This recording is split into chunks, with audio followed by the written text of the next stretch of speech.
nga rason o accepted pa na sa Ginoo or unsa pa po'y si Lord na po'y muhatag conviction nimo. Si Lord na po'y mo judge nato. Amen. Now, having more livestock or any businesses doesn't mean that you're not in the will of God. Now listen, unsa daw? Kung makabaton tagdagang kayupan or mga negosyo, dili dapat pasabot kung wala kas kabubuton sa Dios. Are you with me? But when your focus is not of God, you put yourself in jeopardy. Matol pa, apan ko ang imong focus dili ang Dios, gibutang nimo imong kaugalingon diha sa pagkapeligro. After all, kanang-tanan pwedeng paon sa Ginoo. Tanan nato nga negosyo or mga kahayupan.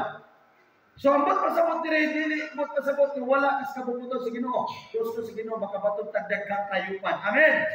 Pero at least nakasabot nga dili di ay himuon kanunay rason. Kay naman mo gibantayan nga baka, naman mo gibantayan nga mga kanding. O unsa pa ka walay sala diha. Ang sala diha kung ang focus na nimo himuon na lang yun nimong rason. Sama sa anak sa akong amigo na engineer. Atod karon dili mo simpang nga anak kay mingon niya ang ako magmug anak pastor sang kasing-kasing.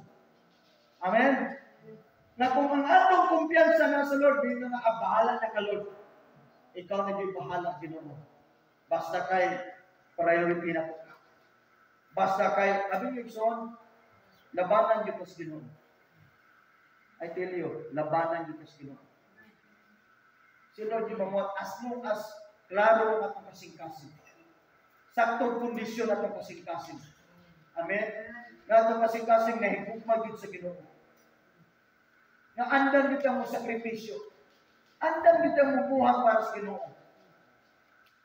Pamatud-an ko sa Ginoo kung saan kanya pagpanalangin. Kay bulungan yun ang mga buhat sa Ginoo igsoon. Amen? Kay bulungan yun. Makikistorya tas Ginoo, Diyos maminaw nato makaigsunan. So balik ko nato diri makaigsunan. Ikaduhang rason sa mga tao, nakapalit ako gyuta o kinahanglan nga madto ako aron pagsusilini pasayloa nga dili ako makatambong. Ang pangutana, kani ang pagpalit pasaylo, naa pa ba may chance? Mao ni pasaylo nga batalikod kas Ginoo. Pero wala na chance. May tugtog na ngay kag pasaylo nga ang interest for the Lord. But the interest is yours. Pasaylo ako Ginoo kay kani sa gyud akong priority. Your forgiveness, your apologies is no longer accepted. Tungod kay ang interest is not for him, but for you. For your own interest. Pasaylo ako kay unahon sa namin akong yuta. Ikaduha mag-igsunan, ang ikaduha mingon nakapalit akong 5 kaparisan nga baka o paingon ako ngadto. Aron sulayan sila busa pa sa iluwa nga dili ako makatambong. Ano man day ihikot lang sa nakajud dito. Baka bitaw na. Kung sa'y rason niya kay iya sa Diyong, saan kanyang baka? Palipay mo siya magtalaw-tanaw no? Hindi tayo. Wala ba ka na makabay kag-motor? Magay kag-motor, may mo, tibukan daw, sikat na sa motor. Salamat na. Uy, yun mo man yun. Bilang, sunod na lang po. Nana ba? Kung nindot kayo ang imong piling. So, dili pagkaigsunan na kapalit og 5 kaparisan. Nga baka. So, ang yang excuses, ang yang rason, kahit at tungkol niya. At doon niya ang mga baka. Paimon ako, aron sulayan sila. Saan niya pagsulay? Sulayan yung daro. Sa ito pa, dili pa dahil yung daro, sulayan pa lang. Gihimong rason nimo. Makaigsunan. Kani practical ni karong panahon na sa daghang mga tao. Amen? Sa tanang klaseng reliyon, tanang klaseng magtotoo, dunay nagkalalaing mga rason ng tao. Labi na. Kay sa una, wa pa man gyud tindahan sa sari-sari store. Sa gara sa una, padaghanay og mga kahayupan. Mamuhay baboy, mamuhay baka. So dito kanunay ang ilang panahon. Pero ang gusto sa Dios makaigsunan, naatay andam kanunay sa pagkatubang sa Dios. Amen? Meaning, ang pinakabutong line dire, giunsa nato paghatag og priority ang trabaho sa Dios kaysa atong trabaho. Amen? Kaysa atong kaugalingong panginabuhi. Well, tinuod man mo trabaho ta. Pero, ang challenge sa Ginoo nato, how we put God first. As I said earlier, if you have a works or a business or livestock, before ka mula kao, unahan din si Lord. Muna yung pinaka-the best. Amen? Kay malay na to, pag nakaw ni mo, paingon dito sa umahan, gikan sa iyong pagmata, mubalik ng Ginoo. Are you with me? Di man ta kaingon nga kiniming ka nga malaglag di ka igiluwas man kas Ginoo. Ang point niya, matag prioridad nato na correspondent nga reward. Amen. Dito sa langit basahin mo ang Bible, tunay na kalain-lain nga kalidad sa reward sa Ginoo. Nay masunog, nay di masunog, nay di madinta. Amen. Meaning, dili sa kalibutan, nailay-lay na klaseng ribbon, naglay-lay na klaseng medal, na bronze medal, na gold medal, na silver. Amen? Gusto ba ta gold medal? Amen? Amen. So, diri makaigsunan, ang challenge diri at least, itudluan ta. How to put God first. Now, ang sagradong invitasyon makaigsunan, mao ang kanunay nga paghunahuna may tungod sa pagbalik sa Dios. Humana ang invitation. Meaning, ikaw ang imbitar sa kasal, kanunay ka hunahuna. Nagrinay ko, gabi, kauban ni Pastor Arvin, pero sa ganito kasal. Meaning, ang consciousness nato, ang alertness nato, ang preparedness nato, so kung naay kasal, labi na kay sa ako yung kasal, simple, mag-review ko, mangandam ko sa akong iwali o sa seremony. Sa samang paagi mo ni kita. Nanay invitasyon, mangandam ko ta sa atong pagkinabuhi, sa daw-andaw na ito, relasyon nato sa Ginoo, na paalat unsay bagyos kalibutan. Dili na ito ibarter ang atong pag-ampo. Dili na ito ibarter ang pag-dive. Dili na ito ibarter ang pagbasa sa pulong sa Ginoo. Maunay pag-una sa Ginoo. Amen. Maunay paghatag concern about God. It's not just a Sunday service, but your daily preparation, your daily lifestyle, your daily contact, your daily relationship. Ang kada-adlaw nato, di man yung kaligayan siguro natay mga kabugaton. No, pero kung nakasabot na ani nga tawag sa Ginoo, balag kung sa kabugat, apan Lord, kining akong pagbati, akong gining ituno nimo. Cast all your cares to God. Ihatag ang tanang kabugat sa Diyos. Amen! Palagpakan nato si Lord. And the third reason, the family reason, or any relationship that makes you more priority than God. Ano ganyan itong iskutan? Na ang bata o ang anak may mga rason. Kani, ang naitabo dire, ang tulong na excuses, tawa, nato ng rason sa kalibutan, nasulod na ni yuta, negosyo, o pamilya. Tulong. Mo pa rin pinakabukat ng rason. Hantod karon mo rin ako ni rason sa mga tao. Ang kaumahan o property, or negosyo, or ang pamilya. Di ko kasi ba, pastor, kay ang kumbana, ang asawa, ang mga anak. Mo rin sigara rason. It's talk about family. Labi na dire, matod pa dire rason, kasal. Sakto pa, mo'y pagsugod o create o family. Pastor, wadi ko kasimba, kay naghanimon mong buti. Pastor, wadi ko ka-appeal sa mga activity, kahandot karon, honeymoon pagyapon mi. O excuses or any reason sa family reason. Anak, pastor, wag mo kasimba kay anak mo good. Kasakitan tiyan. Dadang bata simbahan. Amen. Si Jesus nag-ingon sa Matthew chapter 19 o Mark. Nadalaga yung mga bata maning anak. Wala may ingon dito nga katuway sakit sa tiyan. Katuway dibati. Bisa pag may dibati. In fact, anak na moment sa pagpadala ni Jesus mga bata, halos tanan, pasiguro na pinang gisakit ito. Gibadlong sa mga tinunan, kay siguro bata sabak, pero si Jesus, nasuko si Jesus, ipaduhol ang mga bata kanina na ito, kaya ang ginharian, sama alam ani mga bata. Kaya ang dili magadawat sama ani bata, dili kayo makasulod sa ginharian sa Dios. Kung sa ibot pasabot, sa ato pa, ang mga dagkong tao sa sama tas bata. Kung saan paagi nga makasulod sa ginharian, kung ang bata, imo din ang puguso ng bata aron makaduol sa Ginoo. Otherwise, kung dili mo dayon sa Ginoo, di kasulod sa ginharian. Matod sa Bible. Sama di alam mo nagway sa ginharian, kung kita dagko, mas bugak ang dagko na ta. Ngano? Ang dagko, doon na buot. Ang bata, kinala ng puguson, dadon. Amen. Gusto sa Ginoo, sama po kita anak kay maunay ginharian. Karon kay di man ta bata, ikaw na yung desisyon.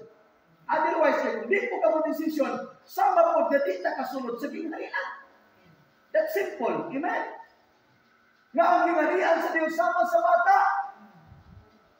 Dili kasunod sa ginharian, gawas kung imong paduulon, kung sama kung paduulon sa bata. Huwag man na kailan Ginoo. Huwag man na kailan ni Jesus. Huwag man na kabalon sa pagpangalagad. So, ang accountability or ang responsibility na sa ginikanan. Kita yung mga ginikanan, dagko yun atong bata ngadto sa Dios. O sa samang paagit kita ang mga dagko kay monay siya pininghulagway or mauna siya tumba sa kingdom. So kita kay mga dagko naman ta, di naman ta alay kuguson ni Papa, di ko ta pwede magpagugos pastor, pastor, imo kung animo dili kung usa ko, makaduol ko sa Ginoo. Di na kinahanglan kabugat nimo. Amen. Nakuha yung punto mga igsunan? So kita, individual, muduol dito sa Diyos. Dinay mga abay na igsunan. Ayaw na patubos ni pastor.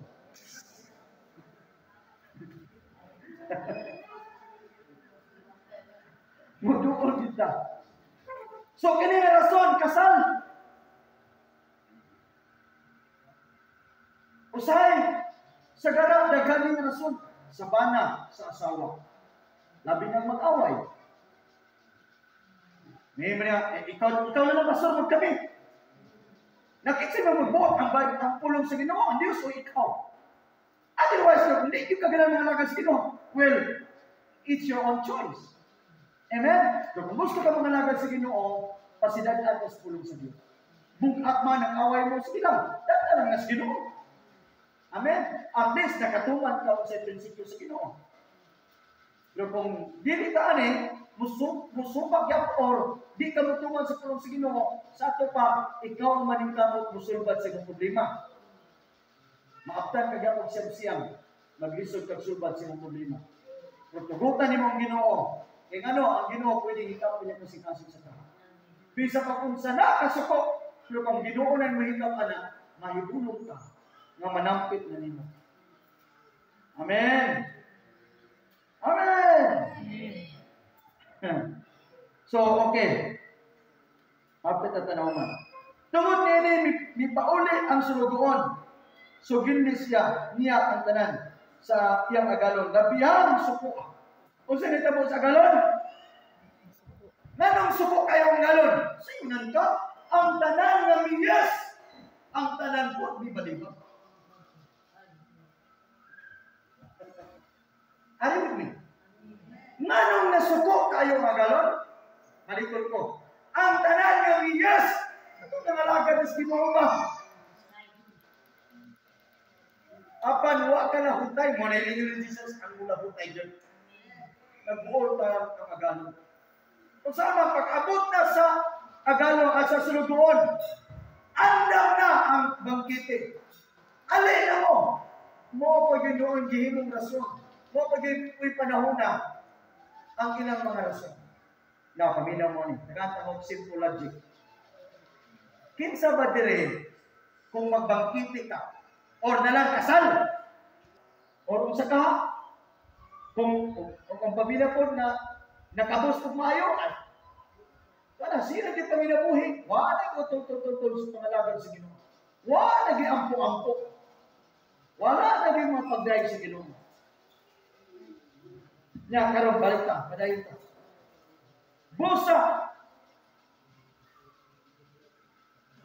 Busa ang agalon mingon sa sulugon. Lakaw ngadto sa kadalanan.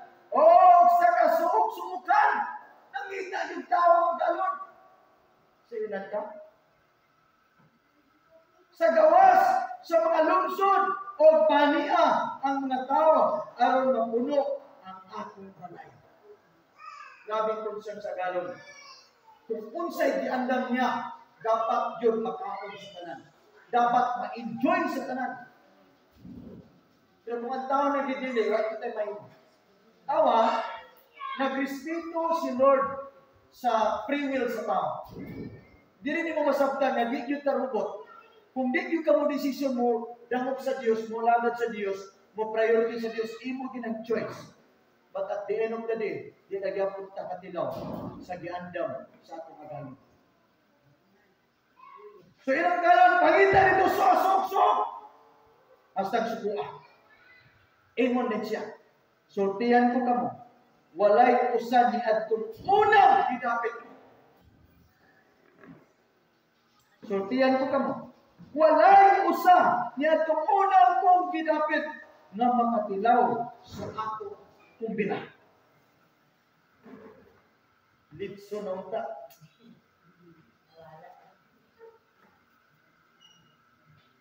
Kinsay nag-ingon ang agalon. Dili ka tilaw. Tingnan mo abay, Nelson. Mutilaw din ka. Sa bangkiti. Sa atong agalon.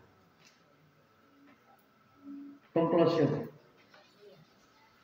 Napatay last na point sa C. Our family is our most concern. And we're all just a steward of every family we have. But when a family are not united in faith and in service of God, don't let them to rule and dictate you nor driven you out of serving God. But instead, you would always be willing and committed to love God than to anyone else. Naaman siya panahon, dili tayo united sa pamilya. Apan ayaw sila tugutin nga maoy mo rule or mo dictate nimo. Hantod nga i-drive out ka sa imong pagpangalagad sa Ginoo. But what you have to do, of course, imong i-prove ang imong pagalingon nga ikaw anak sa Dios. Ikaw dapat ka winning. Committed ka may hugma sa Dios kaysa imong pamilya. Amen? Dili na mo sugot na tungod sa itong pamilya, tungod kay that time, dili pa mo united. But don't stop praying. Don't give up by praying. Total si Lord may muluwas. May nakuban na, o paligin mo mo yung usa. Total mo mata na pulang pag-ampok.